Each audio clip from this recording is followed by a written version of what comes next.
Hello everyone. आज हम class 10th chemistry के chapter number 1 chemical reaction and chemical equation का पार्ट 2 डिस्कस करेंगे, जिसमें हम पढ़ने वाले हैं types of chemical reactions and effects of oxidation and reduction in everyday life. Okay, चलिए स्टार्ट करते हैं वीडियो को। फर्स्ट टॉपिक है हमारा टाइप्स ऑफ केमिकल रिएक्शंस। अब जिस भी स्टूडेंट ने केमिकल रिएक्शन को कैसे बैलेंस करते हैं वो नहीं देखा है, तो उस वीडियो का लिंक डिस्क्रिप्शन बॉक्स में दिया हुआ है, वहाँ से जाकर के वो उस वीडियो को देख सकता है और रिएक्शन को बैलेंस करना सीख सकता है। ओके, आज हम डिस्कस करेंगे टाइप्स ऑफ केमिकल रिएक्शंस के बारे में। तो there are 5 types of chemical reactions. There are 5 different types of chemical reactions. Number 1 combination reaction, number 2 decomposition reaction, number 3 displacement reaction, number 4 double displacement reaction, and number 5 is redox reactions. 5 types की chemical reactions होती हैं। अब हम 1 by 1 इनको सबको discuss करेंगे। Number 1 is combination reaction. Combination का means होता है जुड़ना। व्हेन 2 और more reactants combine together and form a single product. जब 2 या 2 से ज़्यादा रिएक्टेंट्स आपस में जुड़ जाते हैं और एक सिंगल प्रोडक्ट बनाते हैं, ऐसी केमिकल रिएक्शन को हम क्या बोलते हैं? कॉम्बिनेशन रिएक्शन, जिसमें रिएक्टेंट्स जुड़ जाते हैं और एक सिंगल प्रोडक्ट बनता है। ऐसी रिएक्शन को हम क्या बोलते हैं? कॉम्बिनेशन रिएक्शन बोलते हैं। एग्जाम्पल दिख लेंगे इसका। कंबसन ऑफ कोल, यानी कार्बन का या कोल का कंबसन। कार्बन को जब हम उसका कंबसन करते हैं ऑक्सीजन की प्रेजेंस में, तो बनता है CO2। यहाँ पर कार्बन और ऑक्सीजन 2 रिएक्टेंट मॉलिक्यूल्स हैं, 2 रिएक्टेंट कंपाउंड्स हैं। जब ये दोनों आपस में कंबाइन कर जाएंगे तो एक सिंगल प्रोडक्ट बना, उसका नेम क्या है? Carbon dioxide. तो एग्जाम्पल से क्लियर हो गया बिल्कुल कि व्हेन 2 और more reactants combine together and form a single product, एक सिंगल प्रोडक्ट बनता है, बस याद रखेंगे बस। यानी कि राइट हैंड साइड में ओनली सिंगल स्पीसीज बनती है और लेफ्ट हैंड साइड में क्या होते हैं? हमारे 2 और मोर केमिकल स्पीसीज आपस में कंबाइन होती हैं और राइट हैंड साइड में एक single chemical species as a product बनती है। ओके, आई होप सभी को समझ में आ गया होगा। चलते हैं नेक्स्ट केमिकल रिएक्शन की ओर। Second chemical reaction is decomposition reaction. Decomposition reaction जो होती है वो कॉम्बिनेशन रिएक्शन की जस्ट अपोजिट होती है। एक बात याद रखना बस, डीकम्पोजिशन रिएक्शन कॉम्बिनेशन रिएक्शन का जस्ट अपोजिट होती है। वो कैसे? इस रिएक्शन में क्या होता है? एक सिंगल प्रोडक्ट, सिंगल रिएक्टेंट होता है जो 2 और मोर प्रोडक्ट्स में टूट जाता है। एक सिंगल रिएक्टेंट 2 और मोर प्रोडक्ट्स में टूट जाता है। ऐसी रिएक्शन को हम क्या बोलते हैं? डीकम्पोजिशन रिएक्शन बोलते हैं। और कॉम्बिनेशन में क्या था? 2 और मोर रिएक्टेंट्स कंबाइन हो रहे थे और एक सिंगल प्रोडक्ट बन रहा था। और यहाँ पे हुआ एक सिंगल रिएक्टेंट 2 और मोर प्रोडक्ट्स में टूट गया, तो हो गई ना अपोजिट। बिल्कुल, कॉम्बिनेशन रिएक्शन और डीकम्पोजिशन रिएक्शन आपस में क्या है? अपोजिट है। अब इसको डिफाइन कर लेते हैं। कैसे डिफाइन करेंगे इसको? A chemical reaction in which a single reactants breaks up to give 2 और मोर प्रोडक्ट्स। ऐसी केमिकल रिएक्शन जिसमें एक सिंगल रिएक्टेंट्स ब्रेक होता है 2 और मोर प्रोडक्ट्स में, क्या कहलाती है? डीकम्पोजिशन रिएक्शन कहलाती है। It is just opposite of combination reaction. ये कॉम्बिनेशन रिएक्शन की जस्ट अपोजिट होती है। These reactions generally takes place in 3 different ways. ये केमिकल रिएक्शन 3 डिफरेंट वेज में होती है, यानी 3 डिफरेंट तरीके से होती है। डीकम्पोजिशन रिएक्शन 3 डिफरेंट टाइप से हो सकती है। Number one is decomposition reaction by heat. Decomposition reaction जो होती है वो हीट की प्रेजेंस में होती है, इसको हम बोलते हैं थर्मल डीकम्पोजिशन। यानी ऐसी रिएक्शन, ऐसी डीकम्पोजिशन रिएक्शन जो हीट की प्रेजेंस में होती है, यानी जब हम उसे हीट करते हैं रिएक्टेंट्स को तब उसकी प्रेजेंस में होती है। ऐसी रिएक्शन को हम क्या बोलते हैं? थर्मल डीकम्पोजिशन बोलते हैं।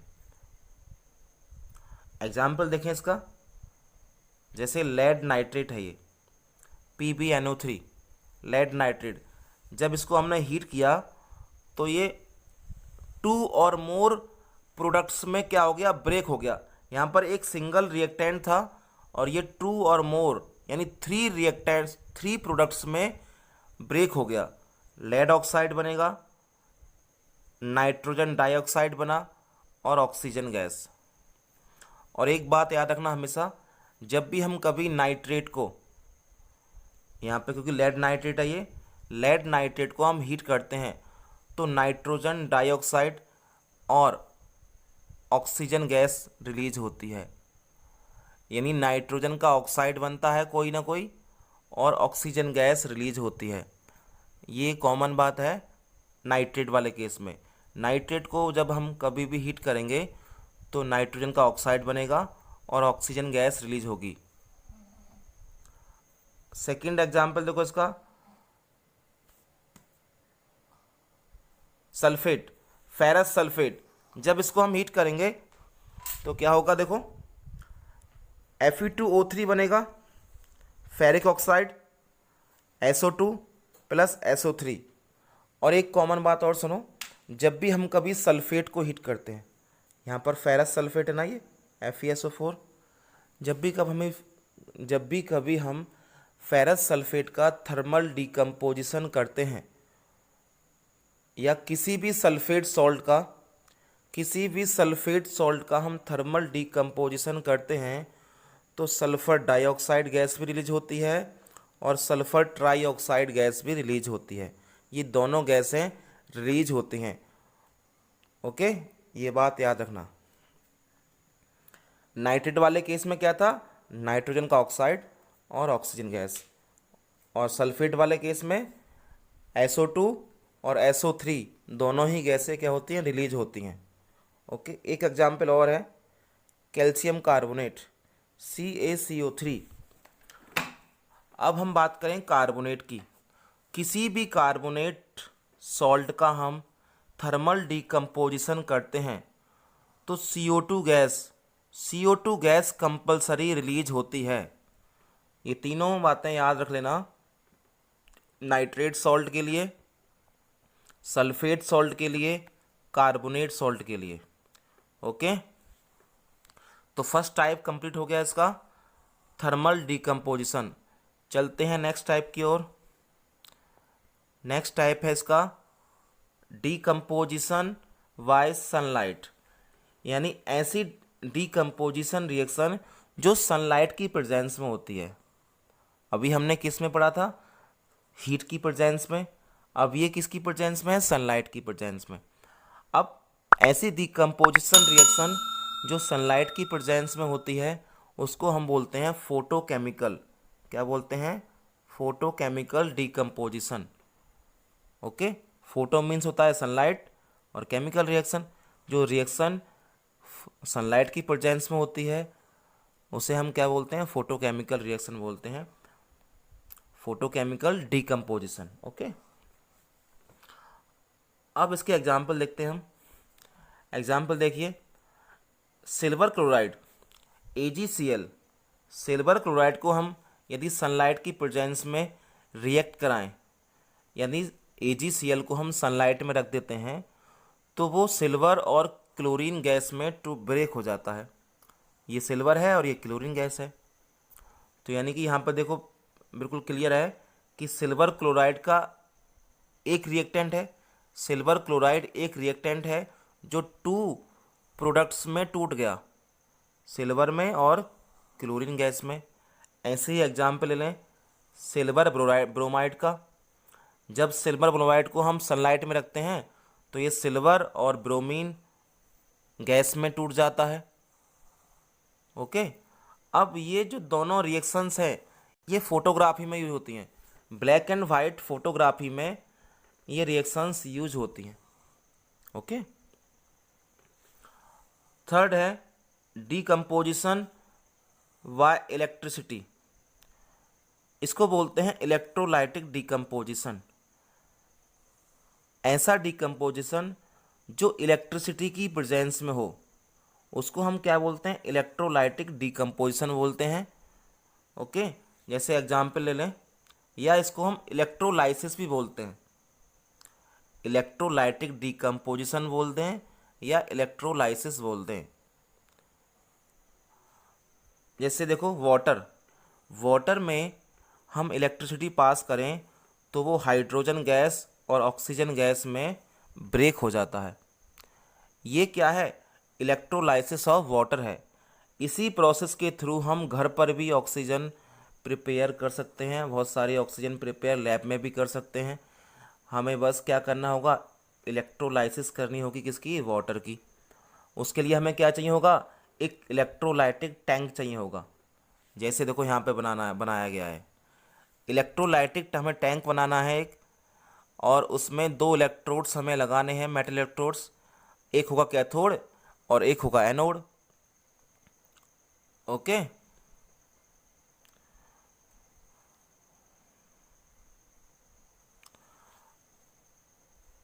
अब आते हैं हम नेक्स्ट रिएक्शन की ओर। Next reaction is displacement reaction. अब डिस्प्लेसमेंट रिएक्शन होता क्या है, देखो डिस्प्लेसमेंट का हिंदी मीनिंग होता है कि रिप्लेस करना। क्या होता है, रिप्लेस करना होता है। यहाँ पर डिस्प्लेस करना होता है।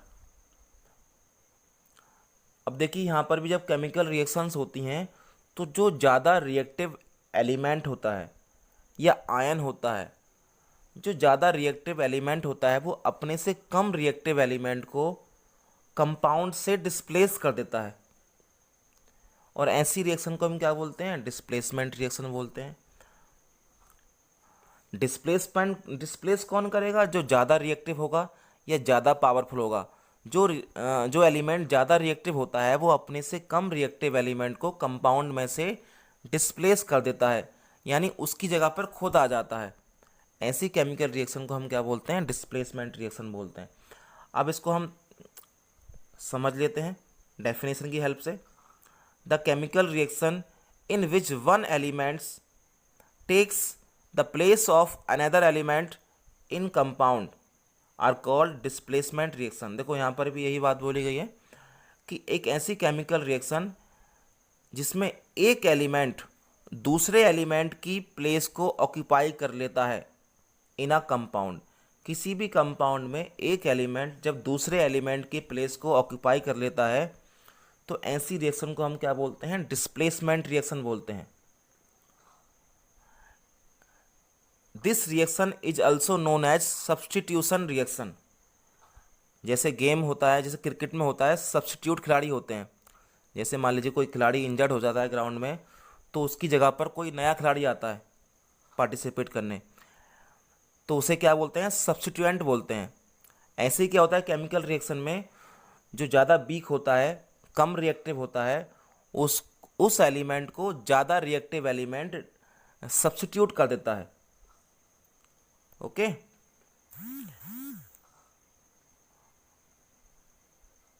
Normally a more reactive element displace a less reactive element from a compound. Okay, अब इसके एग्जाम्पल लिख रहे हैं हम कुछ एग्जाम्पल। देखो डिस्प्लेसमेंट, एक बात और, डिस्प्लेसमेंट रिएक्शन को समझने के लिए हमें रिएक्टिविटी सीरीज याद करनी पड़ेगी। हमें कैसे मालूम पड़ेगा कि कौन सा एलिमेंट ज़्यादा रिएक्टिव है, कौन सा एलिमेंट कम रिएक्टिव है। तो उसके लिए हमें क्या करना पड़ेगा, एक रिएक्टिविटी सीरीज होती है जिसमें एलिमेंट्स को उनकी रिएक्टिविटी के ऑर्डर में रखा जाता है।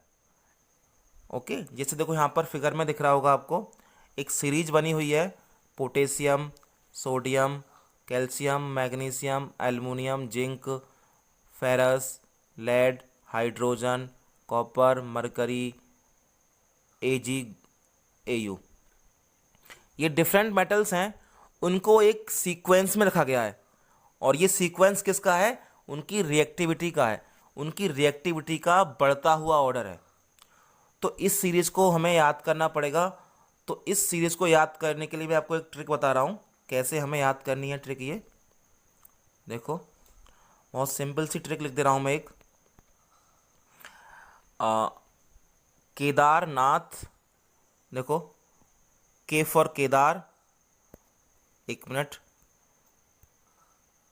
के for Kedarnath, K for Kedar, N A for Nath, C A for का, एम जी फॉर माली, ए एल फॉर आलू, जेड एन फॉर जरा, एफ ई फॉर फीके, पी बी फॉर पकाता है। देखो कैसे याद करेंगे, केदारनाथ का, माली, आलू, जरा, फीके, पकाता है। बहुत सिंपल सा याद है कि केदारनाथ का माली आलू जरा फीके पकाता है। अब जो माली था, माली को गुस्सा आया और माली क्या बोलता है, देखो आगे, सी यू फॉर कौन, कौन है आगे आओ, कौन है आगे आओ। ओके, तो इस तरह से हम इस रिएक्टिविटी सीरीज को लर्न कर सकते हैं और हम फाइंड कर सकते हैं कि कौन सी मेटल ज़्यादा रिएक्टिव है और कौन सी मेटल कम रिएक्टिव है। अब जैसे मान लीजिए हमें दो मेटल दी हुई हैं, जैसे, एक मिनट और, जैसे मान लीजिए हमें दो मेटल्स दी हुई हैं ये वाली, कि एक दे दी हमें सोडियम और एक दे दी हमें जिंक। सोडियम और जिंक, अब हमें सोडियम और जिंक दोनों में पता करना है कि कौन सी रिएक्टिव, कौन सी मेटल ज़्यादा रिएक्टिव है। तो सोडियम जो है वो ऊपर है टेबल में, तो ऊपर से नीचे की ओर, जब हम टेबल में ऊपर से नीचे की ओर आते हैं तो रिएक्टिविटी कम होती है। तो सोडियम जो है ज़्यादा रिएक्टिव है किससे? जिंक से। तो सोडियम जो होगा वो जिंक को डिस्प्लेस कर देगा। ऐसे ही पोटेशियम भी कर देगा, ऐसे ही कैल्शियम भी कर देगा, ऐसे ही मैग्नीशियम भी कर देगा जिंक को डिस्प्लेस, एल्युमिनियम भी कर देगा। लेकिन आयरन, Fe, देखो ये वाला Fe, लेकिन Fe जो है वो जिंक को डिस्प्लेस नहीं कर पाएगा, क्योंकि Fe जो है वो नीचे है किससे? जिंक से। तो Fe कम रिएक्टिव है किससे? जिंक से। क्लियर?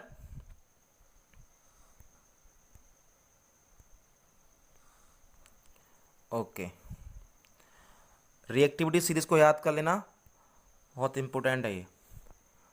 अब आते हैं देखो हम इसके एग्जाम्पल्स की ओर। पहला एग्जाम्पल है zinc, zinc plus copper sulphate, CuSO4। तो बन गया देखो zinc sulphate plus copper.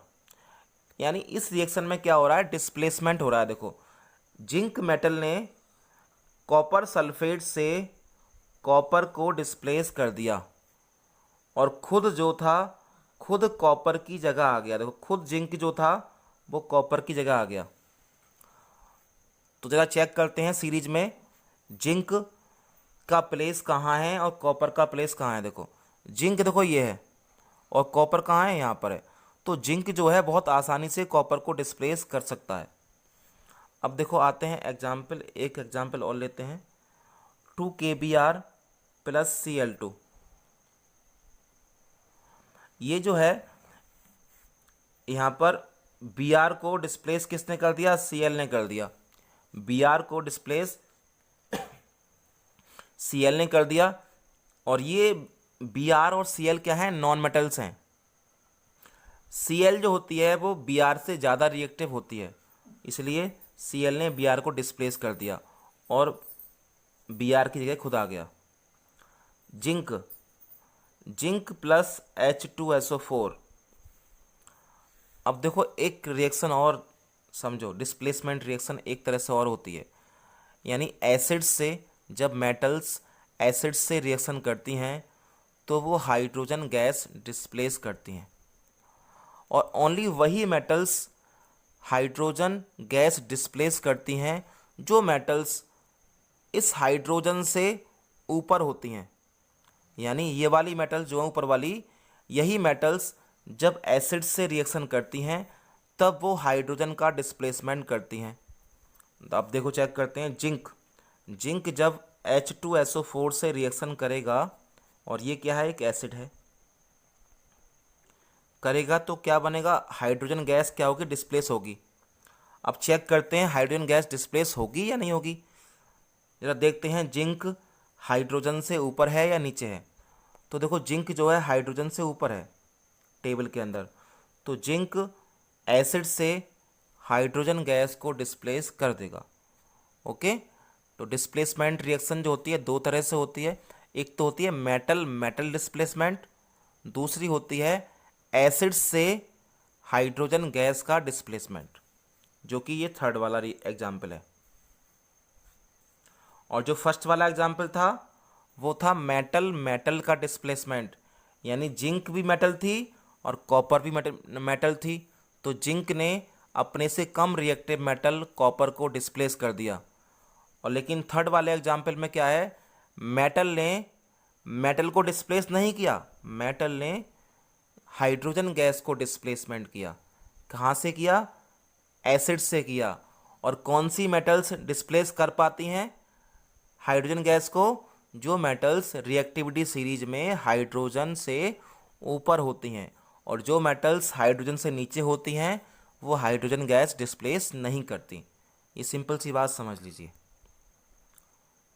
Okay, चलते हैं नेक्स्ट स्लाइड की ओर। नेक्स्ट केमिकल रिएक्शन है हमारी डबल डिस्प्लेसमेंट रिएक्शंस। अब यहाँ पे डबल डिस्प्लेसमेंट पढ़ना है हमें। तो डबल डिस्प्लेसमेंट में क्या होता है, टू सॉल्ट होते हैं, टू डिफरेंट सॉल्ट्स होते हैं, उनमें कैटायंस और एनायंस का क्या होता है, एक्सचेंज होता है।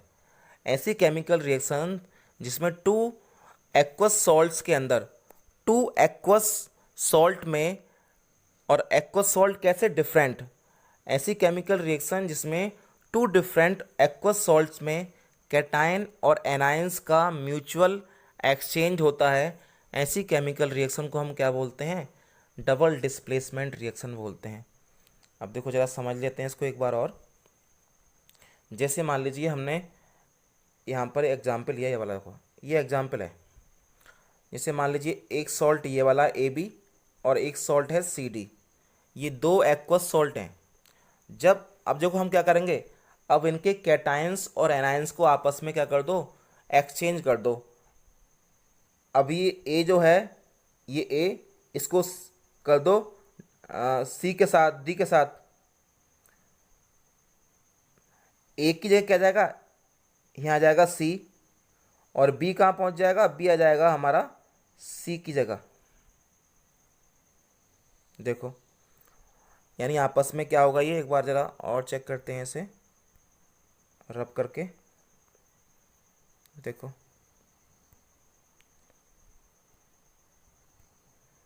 ABCD, यानी A जो था इसको हमने डिस्प्लेस किससे कर दिया, C से। A को हमने C से रिप्लेस कर दिया, तो क्या बन गया, CB। देखो यहाँ बन गया CB, जहाँ पे A था वहाँ पे आ गया C, तो क्या बन गया, CB बन गया। अब देखो सुनो, अब जहाँ पर B था, जहाँ पर ये B था वहाँ पर हमने D से उसे रिप्लेस कर दिया, तो B यहाँ क्या आ गया, बन गया AD। यानी जो कैटायंस और एनायंस थे, टू डिफरेंट एक्वस सॉल्ट्स के, उन्हें आपस में हमने क्या कर दिया, म्यूचुअल एक्सचेंज कर दिया। और ऐसी ही केमिकल रिएक्शन क्या होती है हमारी, डबल डिस्प्लेसमेंट रिएक्शन होती है। और डबल डिस्प्लेसमेंट रिएक्शन दो तरह से होती है, बहुत ही इंपॉर्टेंट रिएक्शन है ये। डबल डिस्प्लेसमेंट रिएक्शन जो होती है टू टाइप से होती है। नंबर 1 प्रेसिपिटेट रिएक्शन, और नंबर 2 होती है न्यूट्रलाइजेशन रिएक्शन। ये दो इसके क्या हैं, हमारे टाइप्स हैं, इनको भी हम पढ़ेंगे one by one. Number 1 precipitation reaction. देखो एक ऐसी केमिकल रिएक्शन, एक ऐसी डबल डिस्प्लेसमेंट रिएक्शन जिसमें जब दो डिफरेंट सॉल्ट्स के एक्वस सॉल्यूशन को हम मिक्स करते हैं, एक ऐसी केमिकल डबल डिस्प्लेसमेंट रिएक्शन जिसमें टू डिफरेंट एक्वस सॉल्ट आपस में मिक्स होते हैं और एक सॉलिड सॉलिड इनसॉल्युबल सब्सटेंस बनता है जिसे हम क्या बोलते हैं, प्रेसिपिटेट बोलते हैं। और इस रिएक्शन को हम क्या बोलते हैं, प्रेसिपिटेशन रिएक्शन बोलते हैं। जब दो डिफरेंट सॉल्ट्स आपस में मिक्स होते हैं तो एक सॉलिड सब्सटेंस बनता है जिसको हम क्या जानते हैं, प्रेसिपिटेट बोलते हैं, जो इनसॉल्युबल होता है, जो घुलता नहीं है। और ऐसी रिएक्शन को हम क्या बोलते हैं, प्रेसिपिटेशन रिएक्शन बोलते हैं। जैसे एग्जाम्पल देखो, इसका एग्जाम्पल के थ्रू आप समझ जाएंगे। AgNO3 ये एक सॉल्ट है, एक्वस सॉल्ट। NaCl ये भी एक्वस सॉल्ट है। तो हमने बताया था ना, टू डिफरेंट एक्वस सॉल्ट आपस में कंबाइन करते हैं। तो टू डिफरेंट एक्वस सॉल्ट आपस में कंबाइन कर रहे हैं और क्या बन रहा है, एक सॉलिड सब्सटेंस बनेगा। जरा चेक करो, Ag जो है यहाँ पर ये कैटायन है और NO3 हमारा एनायन है। यहाँ पर Na कैटायन है और Cl हमारा क्या है, एनायन है। अब कैटायन और एनायन को आपस में क्या कर दो, रिप्लेस कर दो। जहाँ पर Ag है वहाँ पर ले आओ Na। जहाँ पर Ag है, Ag को Na से रिप्लेस कर दो।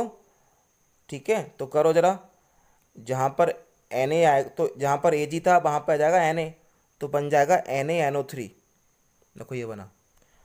अब दूसरा कंपाउंड तो ऐसे ही बन जाएगा, जहाँ पर अब NO3 है, जहाँ पर NO3 है वहाँ, वो तो हो गया। अब जहाँ पर ये Cl है, जहाँ पर ये Cl है वहाँ पर आ जाएगा Ag, तो ये बन जाएगा AgCl।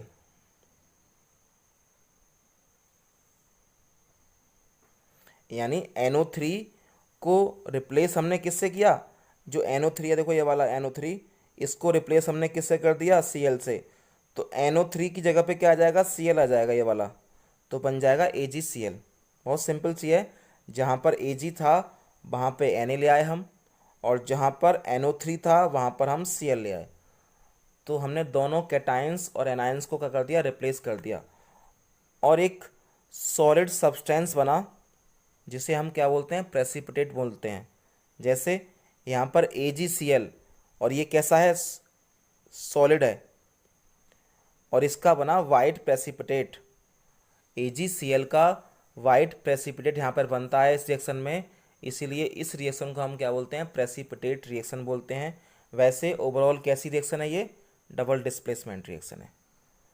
आई होप सभी को क्लियर हुआ होगा, बिल्कुल पॉइंट टू पॉइंट समझा रहा हूँ। कोई भी डाउट रह जाता है फिर भी आपका, तो कमेंट बॉक्स में मुझे बता दें। ओके। और जिस भी स्टूडेंट ने इस चैप्टर का फर्स्ट पार्ट नहीं देखा है, तो उस फर्स्ट पार्ट का लिंक मैंने डिस्क्रिप्शन बॉक्स में दिया हुआ है।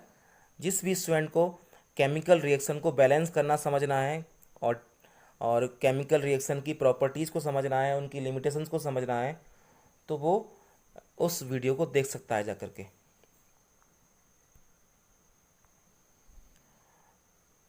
अब आते हैं, देखो नेक्स्ट इसका सेकंड पार्ट, डबल डिस्प्लेसमेंट का सेकंड पार्ट, न्यूट्रलाइजेशन रिएक्शन। अब न्यूट्रलाइजेशन रिएक्शन आपने 8th क्लास में पढ़ रखी है। एक ऐसी केमिकल रिएक्शन जिसमें एसिड और बेस जब आपस में रिएक्शन करते हैं तो सॉल्ट और वाटर बनता है। ऐसी ही हम रिएक्शन को क्या बोलते हैं, न्यूट्रलाइजेशन रिएक्शन बोलते हैं। एसिड को बेस जो होता है वो न्यूट्रलाइज कर देता है और बेस को एसिड कर देता है। तो सिंपल सा फंडा है कि एसिड और बेस जब केमिकली रिएक्ट करते हैं तो सॉल्ट और वाटर बनता है। ऐसी केमिकल रिएक्शन को हम क्या बोलते हैं, न्यूट्रलाइजेशन रिएक्शन बोलते हैं। ओके। एग्जाम्पल देखो इसके, HCl ये एसिड है, NaOH ये बेस है। जब ये आपस में म्यूचुअल एक्सचेंज होगा इनमें आयंस का, यानी कैटाइंस और एनाइंस का आपस में क्या होगा, म्यूचुअल एक्सचेंज होगा, क्योंकि हम ये रिएक्शन कौन सी पढ़ रहे हैं, डबल डिस्प्लेसमेंट। और डबल डिस्प्लेसमेंट में क्या बताया था मैंने आपको कि आयंस का क्या होता है, म्यूचुअल एक्सचेंज होता है। तो कैटाइंस कैटाइन के साथ एक्सचेंज कर लेता है, एनाइन एनाइन के साथ एक्सचेंज कर लेता है। तो यहाँ पर भी ऐसा ही हुआ होगा सेम। देखो हाइड्रोजन यहाँ पर क्या है, कैटाइन है, तो हाइड्रोजन जो रिप्लेस हुआ वो किससे हुआ, Na से हुआ। तो क्या बन जाएगा यहाँ पर, देखो NaCl क्या बन जाएगा, यहाँ पे आ जाएगा Na, यहाँ पे Na आ गया, NaCl हो गया ये। ऐसे ही यहाँ बन जाएगा वाटर। ओके, जो H है हमारा, जो Cl है क्लोराइड आयन, वो OH आयन से रिप्लेस हो जाएगा और बन जाएगा वाटर।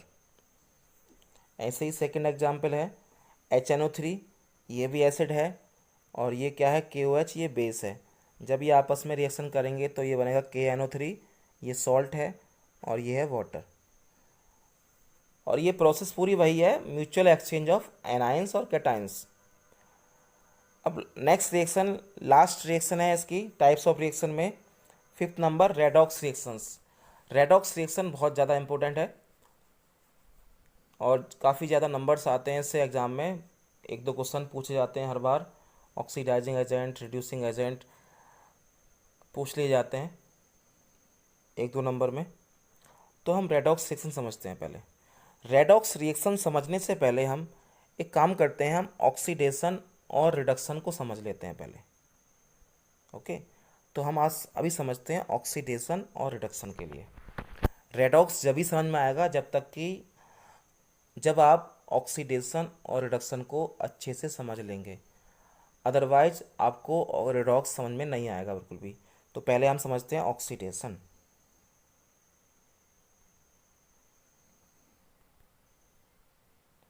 देखिए, ऑक्सीडेशन का मीन्स होता है, एक सिंपल सा मैं एक फॉर्मूला लिख रहा हूँ। ऑक्सीडेशन का मीन्स होता है एडिशन ऑफ ऑक्सीजन, या एक और चीज़ हम बोल सकते हैं removal of hydrogen. Addition of oxygen, यहाँ पर 2 केस हैं ये, इन दोनों में से कोई भी एक केस होगा। मैं ये नहीं बोल रहा हूँ कि दोनों ही केस होंगे एक साथ, इन दोनों में से कोई भी एक केस आपको मिल जाता है तो वहाँ पर क्या होगी, हमारी ऑक्सीडेशन रिएक्शन होगी। ऑक्सीडेशन होने का मतलब होता है कि ऑक्सीजन का ऐड हो जाना। किसी भी कंपाउंड में जब ऑक्सीजन ऐड हो जाता है तो उस पूरी प्रोसेस को हम क्या बोलते हैं, ऑक्सीडेशन बोलते हैं। या दूसरे वर्ड में हम बोल दें कि किसी भी कंपाउंड से हाइड्रोजन रिमूव हो जाता है तो उस प्रोसेस को भी हम क्या बोलते हैं, ऑक्सीडेशन ही बोलते हैं। तो ये 2 हमारे फैक्ट हैं, फैक्ट नंबर 1 और फैक्ट नंबर 2। अब इन दोनों फैक्ट में से कोई सा भी एक फैक्ट आपको दिख जाता है तो आप समझ जाइए कि ऑक्सीडेशन रिएक्शन है। ओके, अब हम बात करते हैं रिडक्शन रिएक्शन की। रिडक्शन रिएक्शन समझेंगे अब क्या होता है रिडक्शन।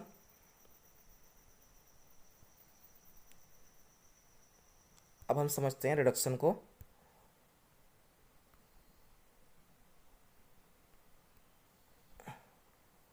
इसका मीन्स होता है, देखो, addition of hydrogen, just opposite है ऑक्सीडेशन के। आपने ऑक्सीजन याद कर लिया तो रिडक्शन भी आपको याद हो जाएगा, क्योंकि जस्ट अपोजिट है हमारा रिडक्शन ऑक्सीडेशन के। अब यहाँ पे होगा removal of oxygen, removal of oxygen, addition of hydrogen, और यहाँ पे और लगा दे रहा हूँ, और रिमूवल ऑफ ऑक्सीजन, यानी हाइड्रोजन का ऐड होना या फिर ऑक्सीजन का रिमूव होना। ये दोनों ही प्रोसेस हमारी क्या हैं, रिडक्शन होती हैं। अब इस पूरी प्रोसेस को हम समझ लेते हैं एक एग्जाम्पल के थ्रू। एक एग्जाम्पल मैं आपको दे रहा हूँ, उस एग्जाम्पल के थ्रू आपको मालूम पड़ जाएगा कहाँ पे ऑक्सीजन हो रहा है, कहाँ पे हो रहा है रिडक्शन। ओके, 1 मिनट इरेज कर लेता हूँ उसे। अभी समझते हैं एग्जाम्पल के थ्रू। जैसे CuO प्लस H2 और यहाँ बनेगा Cu प्लस H2O। देखो, अब देखो सुनो, CuO कॉपर ऑक्साइड है ये, इसने अपना ऑक्सीजन क्या कर दिया, लूज कर दिया, और क्या बन गया आकर के, देखो कॉपर। CuO ने अपना ऑक्सीजन क्या कर दिया, लूज कर दिया, और कॉपर में कन्वर्ट हो गया। यानी यहाँ पर क्या हुआ है, ऑक्सीजन का क्या हुआ है, रिमूवल हुआ है। तो ये रिमूवल ऑफ ऑक्सीजन है। तो रिमूवल ऑफ ऑक्सीजन क्या होता है, अभी समझाया था। रिमूवल ऑफ ऑक्सीजन क्या होता है, रिडक्शन। क्या होता है, रिडक्शन। अब आते हैं देखो नेक्स्ट रिएक्शन पे। हाइड्रोजन है ये, अब इसने क्या करा, ऑक्सीजन ऐड कर लिया। देखो H2 से H2O बन गया, तो ये हो गया हमारा ऑक्सीडेशन। ये हो गया ऑक्सीडेशन, ठीक है, ये हो गया ऑक्सीडेशन। अब हम चलते हैं वहीं वापस ऑक्सीडेशन रिडॉक्स रिएक्शन की ओर चलते हैं और समझते हैं कि क्या होता है रिडॉक्स रिएक्शन। ओके, अब आपको डेफिनेटली समझ में आ जाएगा रिडॉक्स रिएक्शन क्या होती है।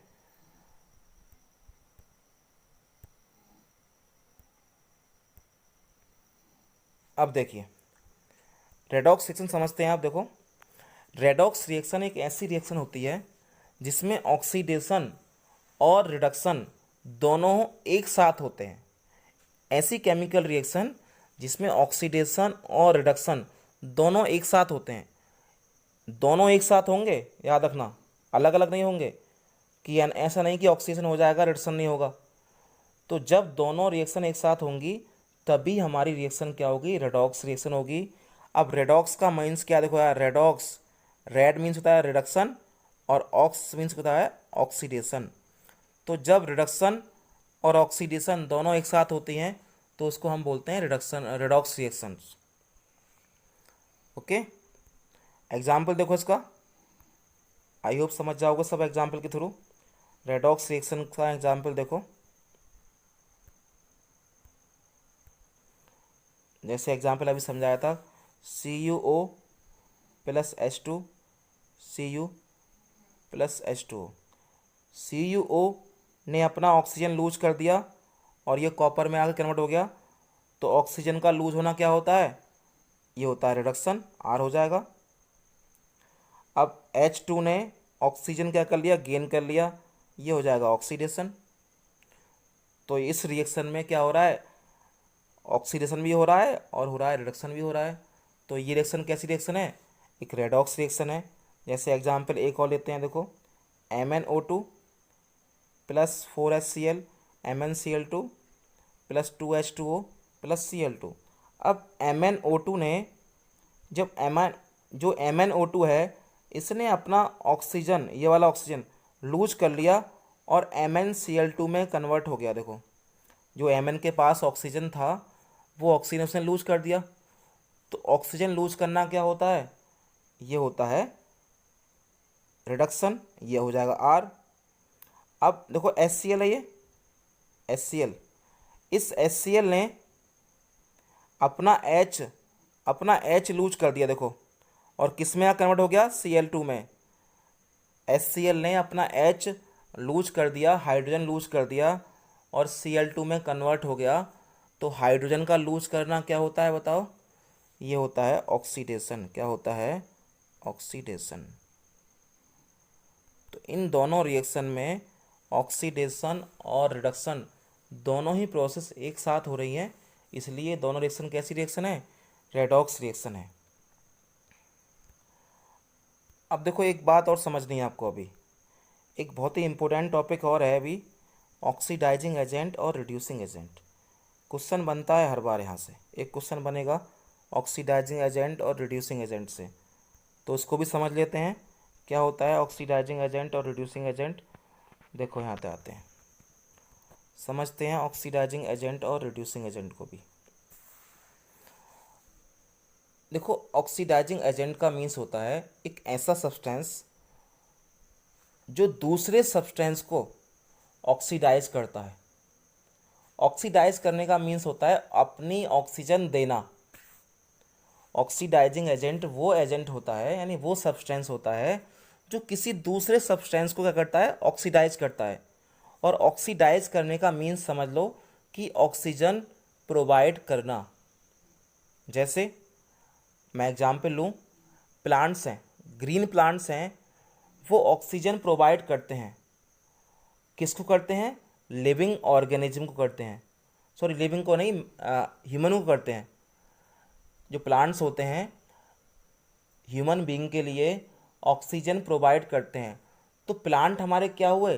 प्लांट ऑक्सीडाइजिंग एजेंट हुए, क्योंकि प्लांट जो हैं ऑक्सीजन प्रोवाइड कर रहे हैं, यानी वो हमें ऑक्सीडाइज कर रहे हैं। हमें ऑक्सीडाइज कर रहे हैं यानी हमें ऑक्सीजन दे रहे हैं। और कौन दे रहा है? प्लांट दे रहा है। तो जो ऑक्सीजन प्रोवाइड करता है किसी दूसरे सब्सटेंस के लिए, वो होता है ऑक्सीडाइजिंग एजेंट। जो ऑक्सीजन प्रोवाइड करेगा किसी दूसरे सब्सटेंस के लिए, उस सब्सटेंस को हम क्या बोलते हैं? ऑक्सीडाइजिंग एजेंट बोलते हैं। जब वो अपनी ऑक्सीजन प्रोवाइड कर देगा तो वो खुद क्या हो जाएगा? रिड्यूस हो जाएगा। सुनो, जैसे मान लीजिए आप कुछ किसी को कुछ दे रहे हो, जैसे हमने किसी को कुछ दिया, जैसे प्लांट्स ने हमें ऑक्सीजन दी, तो प्लांट्स क्या हुए? अपने आप में क्या होगा? रिड्यूस हो गए। लेकिन वो क्या हैं? ऑक्सीडाइजिंग एजेंट हैं, क्योंकि उन्होंने हमें क्या कर दिया? ऑक्सीडाइज कर दिया। ऑक्सीडाइजिंग, एक बात और सुन लो ध्यान से, कंफ्यूज बिल्कुल नहीं होना है। ऑक्सीडाइजिंग एजेंट में और रिड्यूसिंग एजेंट में कन्फ्यूजन दूर करना है। एग्जाम्पल बहुत अच्छा दिया है मैंने आपको ग्रीन प्लांट्स का। ग्रीन प्लांट्स जो होते हैं ऑक्सीजन प्रोवाइड करते हैं और लिविंग और ह्यूमन बीइंग के लिए क्या करते हैं? ऑक्सीडाइज करते हैं। ऐसे ही ऑक्सीडाइजिंग एजेंट जो होते हैं वो अपनी ऑक्सीजन किसी दूसरे सब्सटेंस को प्रोवाइड करते हैं और उस सब्सटेंस को क्या करते हैं? ऑक्सीडाइज करते हैं। और खुद अपने आप में क्या हो जाते हैं? वो रिड्यूस हो जाते हैं। देखो यहाँ पे लिखा भी है ये, oxidising agent is a substance which oxidise the other substance, यानी दूसरे सब्सटेंस को करते हैं oxidise, but itself gets reduced, is called oxidising agent. अब वैसे ही हम बात करें रिड्यूसिंग एजेंट की, जस्ट अपोजिट होता है रिड्यूसिंग एजेंट। ऑक्सीडाइजिंग एजेंट का जस्ट अपोजिट है रिड्यूसिंग एजेंट। रिड्यूसिंग एजेंट क्या होते हैं? ऐसे एजेंट होते हैं जो किसी दूसरे सब्सटेंस से ऑक्सीजन लेते हैं। ओके,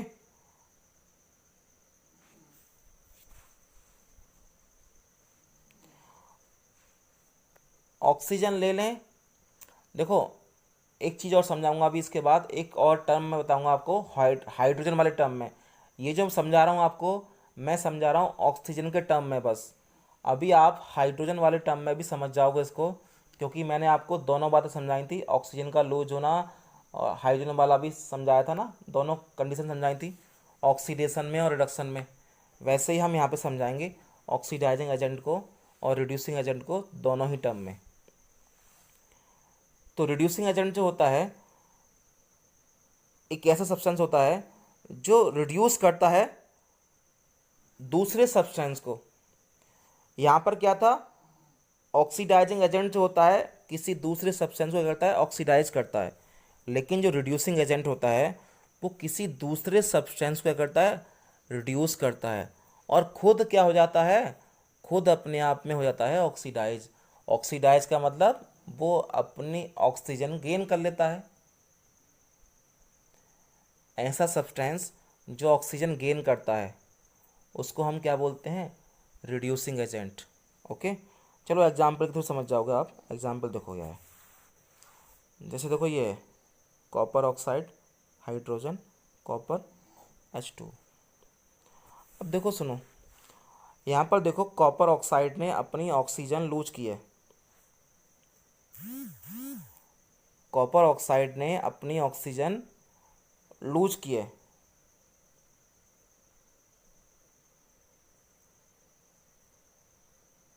तो बताओ कॉपर ऑक्साइड क्या हो जाएगा? ऑक्सीडाइजिंग एजेंट, यानी इसने अपनी ऑक्सीजन क्या कर दी, रिमूव कर दी। ऐसे सब्सटेंस जो अपनी ऑक्सीजन को रिमूव करते हैं, जो अपनी ऑक्सीजन को रिमूव करते हैं, वो सब्सटेंस क्या होते हैं, ऑक्सीडाइजिंग एजेंट। तो ये हो जाएगा ऑक्सीडाइजिंग एजेंट।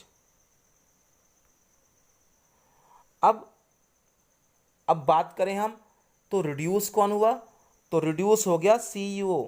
ये ऑक्सीडाइज तो उसने कर दिया, ऑक्सीडाइज तो कर दिया, लेकिन खुद क्या हो गया, रिड्यूस। तो CuO यहाँ पर क्या हो जाएगा, रिड्यूस हो जाएगा। तो CuO हो जाएगा हमारा रिड्यूस भी है, रिड्यूस हो जाएगा, और ये क्या हो जाएगा, ऑक्सीडाइजिंग एजेंट भी है, ऑक्सीडाइजिंग एजेंट भी है। ओके, दोनों बात समझ लो, पूछी जाती हैं, ऑक्सीडाइज और रिड्यूस भी बात पूछ लिया जाता है, और रिडक्शन और रिड्यूसिंग एजेंट भी पूछ लिया जाता है। तो CuO जो है वो रिड्यूस हुआ है, और ये ऑक्सीडाइजिंग एजेंट होता है। अब एक कॉमन बात समझ लो, जो सब्सटेंस रिड्यूस होता है, जो सब्सटेंस रिड्यूस होता है वो ऑक्सीडाइजिंग एजेंट होता है, और जो सब्सटेंस ऑक्सीडाइज होता है वो क्या होता है हमारा, रिड्यूसिंग एजेंट होता है। जो सब्सटेंस ऑक्सीडाइज होता है वो रिड्यूसिंग एजेंट होता है। अब जरा एग्जांपल एक और समझो, जैसे H2 है, ये इसने ऑक्सीजन क्या कर लिया, गेन कर लिया, ऑक्सीजन गेन कर लिया। अब ऑक्सीजन गेन किया है इसने, तो ये क्या हुआ, ये हुआ ऑक्सीडाइज। जब हाइड्रोजन ने ऑक्सीजन गेन कर लिया तो हाइड्रोजन क्या हो गया, ऑक्सीडाइज हो गया। अब ऑक्सीडाइज हुआ है तो क्या हो जाएगा, ये रिड्यूसिंग एजेंट। अब मैं एक कॉमन बात लिख रहा हूँ सबके लिए, उसे चेक कर लेना। देखो देखो, ऑक्सीडाइजिंग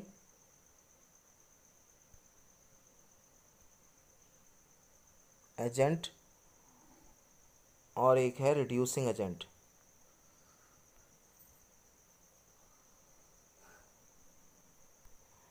ये क्या होता है, जो ऑक्सीडाइजिंग एजेंट होता है वो होता है रिड्यूस, और जो रिड्यूसिंग एजेंट होता है वो होता है ऑक्सीडाइज। ठीक है, ऑक्सीडाइजिंग एजेंट रिड्यूस होता है, और रिड्यूसिंग एजेंट जो होता है वो ऑक्सीडाइज होता है। यानी रिड्यूस का मतलब जानते हैं आप क्या होता है, रिड्यूस का मतलब ऑक्सीजन को लूज करना, या फिर हाइड्रोजन का गेन होना। ठीक है, रिड्यूस का मतलब है रिडक्शन, रिड्यूस का मीन्स है रिडक्शन, याद रखना, रिडक्शन से मतलब है इसका, रिड्यूस का मीन्स है यहाँ पर रिडक्शन। और रिडक्शन क्या था, ऑक्सीजन का लूज होना या फिर हाइड्रोजन का गेन होना। ऐसे यहाँ पे आते हैं ऑक्सीडाइज, ऑक्सीडाइज का मीन्स होता है ऑक्सीडेशन, ऑक्सीजन का गेन होना और हाइड्रोजन का होना है लूज होना। ये होता है हमारा ऑक्सीडाइजिंग एजेंट और रिड्यूसिंग एजेंट। एक बार और समझ लो क्योंकि बहुत इंपॉर्टेंट टॉपिक है। आई होप सबको समझ में आ रहा होगा। फिर भी कोई डाउट रह जाता है आपके मन में तो प्लीज़ कमेंट बॉक्स में लिख दें अपना डाउट और आपको उसका आंसर मिल जाएगा। ओके, कि इम्पोर्टेंट बहुत ज़्यादा है इसलिए टाइम ले रहा हूँ समझाने में, आपको कोई भी डाउट आपका ना रहे। ऑक्सीडाइजिंग एजेंट ऐसे सब्सटेंस होते हैं जो रिड्यूस होते हैं, जो रिड्यूस होते हैं। रिड्यूस का मीन्स होता है कि रिडक्शन होना, और रिड्यूसिंग एजेंट जो होते हैं वो सब्सटेंस ऑक्सीडाइज होते हैं। ऑक्सीडाइज होने का मीन्स होता है ऑक्सीडेशन होना। ओके, और एक बात और, ऑक्सीडाइजिंग एजेंट और रिड्यूसिंग एजेंट हमेशा केमिकल रिएक्शन के लेफ्ट हैंड साइड में होते हैं। कोई भी ऑक्सीडाइजिंग एजेंट, रिड्यूसिंग एजेंट कभी भी राइट हैंड साइड में नहीं होता। तो राइट हैंड साइड में जो स्पीसीज होती हैं, केमिकल स्पीसीज, वहाँ पर आप कोई भी केमिकल स्पीसीज को ऑक्सीडाइजिंग एजेंट और रिड्यूसिंग एजेंट ना लिखें, आपका बिल्कुल गलत हो जाएगा। आपको ऑक्सीडाइजिंग एजेंट और रिड्यूसिंग एजेंट कहाँ मिलेंगे? लेफ्ट हैंड साइड में, एरो के लेफ्ट हैंड साइड में।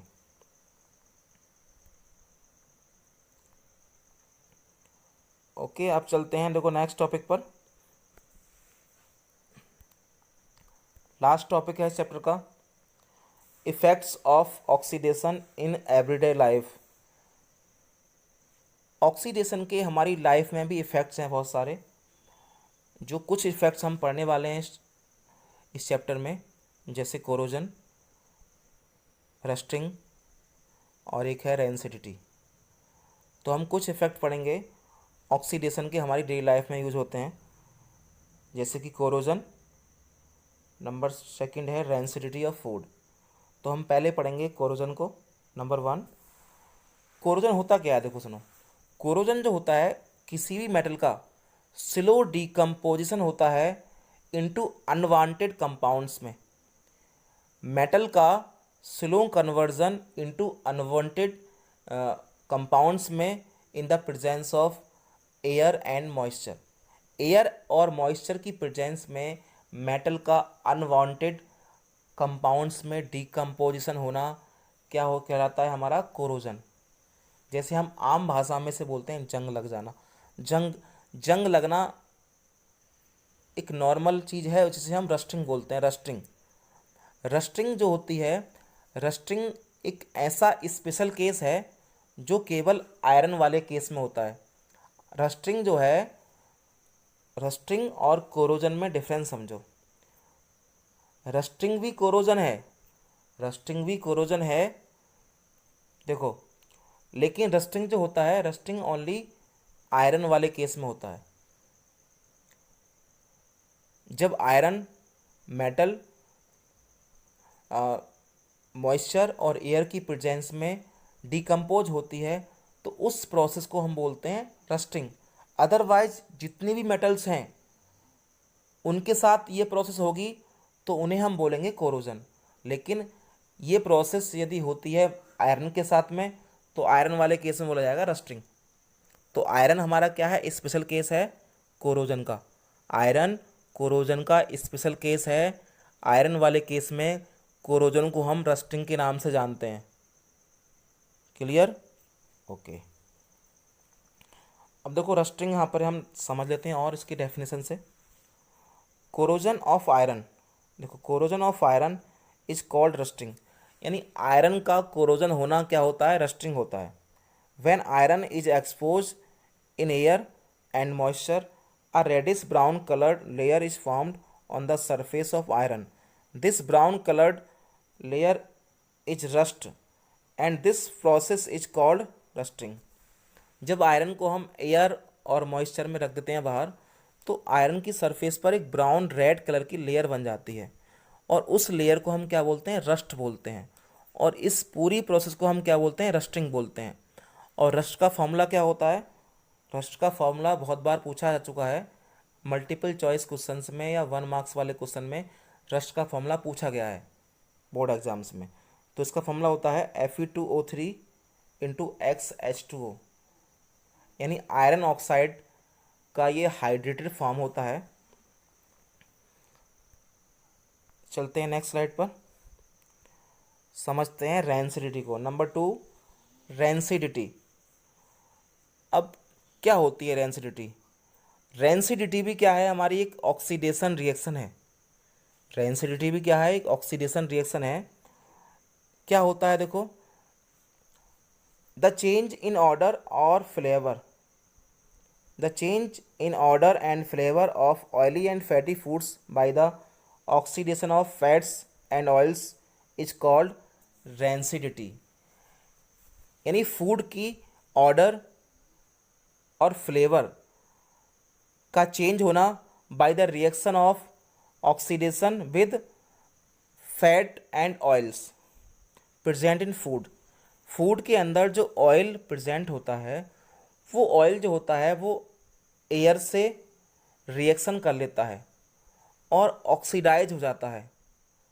जब वो फूड के अंदर ऑयल हम यूज़ करते हैं, वो ऑयल ऑक्सीजन के साथ रिएक्शन करके ऑक्सीडाइज हो जाता है और फूड के अंदर से हमें अनप्लीजेंट स्मेल आती है, यानी उसका फ्लेवर और स्मेल चेंज हो जाती है, उसी पूरी प्रोसेस को हम क्या बोलते हैं, रेंसिडिटी बोलते हैं। ओके, अब इस रेंसिडिटी को हम कैसे रोक सकते हैं, कैसे प्रिवेंट कर सकते हैं? तो methods to prevent rancidity, number 1, by adding antioxidants, यानी हम फूड के अंदर एंटीऑक्सीडेंट्स मिला दें, जैसे घर में यूज करते हैं, दूध को फटने से बचाने के लिए हम उसमें खाने का सोडा मिलाते हैं, वो भी क्या है, एक एंटीऑक्सीडेंट है। ओके,